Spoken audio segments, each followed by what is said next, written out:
চাচা, আপনার দোকানে সব থেকে সেরা আলতাটা দেখান। আমার বান্ধবীর শখ হয়েছে আলতা পায়ে দেওয়ার। রোহন, এদেরকে ভালো ভালো আলতাগুলো দেখাতো। এখানে অনেক রকম আলতা আছে, আপনাদের কোনটা লাগবে দেখুন।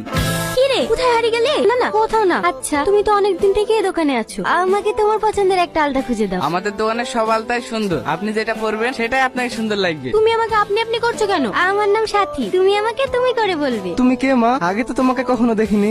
আপনি সেলিম বাবুর মেয়েকে চেনেন না? সেলিম বাবুর মেয়ে? হ্যাঁ চাচা, আমাদের গ্রামের মেয়েকে আপনি চেনেন না? আগে কখনো দেখিনি তো। তোমার আসার কি দরকার ছিল? আমাকে এক কল ফোন করে দিতা, আমি তোমার বাড়িতে আলতা পাঠিয়ে দিত।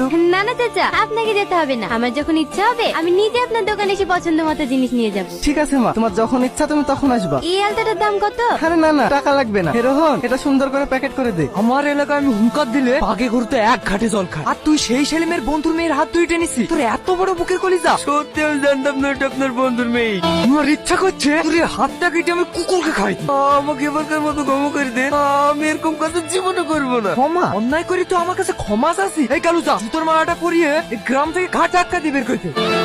এবার বুঝতে পারছি কেনে আলতার টাকা নিল না। কি যেতে বকছি? চাতা না রে, আমার তো এই কারণে তোদের বাড়িতে আসতে ভয় লাগে। তোর মাথায় কি একদমই বুদ্ধি নাই নাকি? তোকে কেন আব্বু কিছু বলবে? আমার আব্বু আমাকে অনেক ভালোবাসে, আমার জন্য সবকিছু করতে পারে। খুব কষ্ট হয় তাই না? তোর আব্বা হঠাৎ মরে যাবার পর সংসারের খরচ, তোর পড়াশোনা সবকিছু তোকেই চালাতে হয়। কি যে বলো না মা, খুবই কষ্ট হয়। সারাদিন তো দোকানের ভেতরেই বসে থাকি।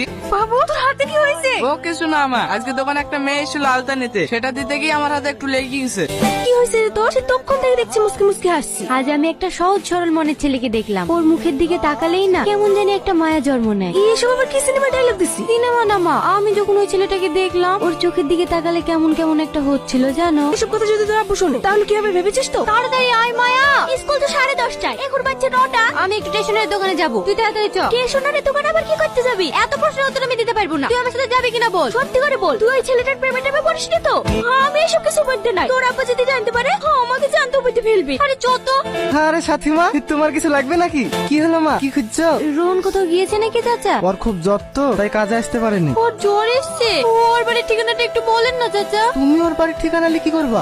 প্লিজ দেন না, খুব দরকার। আমাদের গ্রামে যে বড় পুষ্কুন্নিটা আছে ওর ডান পাশে ওদের বাড়ি। ধন্যবাদ চাচা, আপনাকে অনেক ধন্যবাদ। কিরে কোথায় আছে? কেন রোহনদের বাড়ি? তুই কি পাগল হয়ে গেছিস? ওর বাড়িতে আমরা গেছি, এটা যদি তোর আব্বু শুনে তাহলে আমাদেরকে আর জানতে রাখবে না। আব্বু কিভাবে জানবে? আমি আর তুই তো যাবো, আব্বু জানতে পারবে না। চো না প্লিজ। না না, আমি যেতে পারবো না। প্লিজ চো, আমার রোহনকে দেখতে ভীষণ ইচ্ছে করছে। তুই কেন বুঝতে পারছিস নি? ঠিক আছে, তোকে যেতে হবে না। তুই যদি আমার বেস্ট ফ্রেন্ড হতি তাহলে নিশ্চয়ই যেতি। যাস নি সাথে, যাস নি সাথে। আমার কথাটা শোন।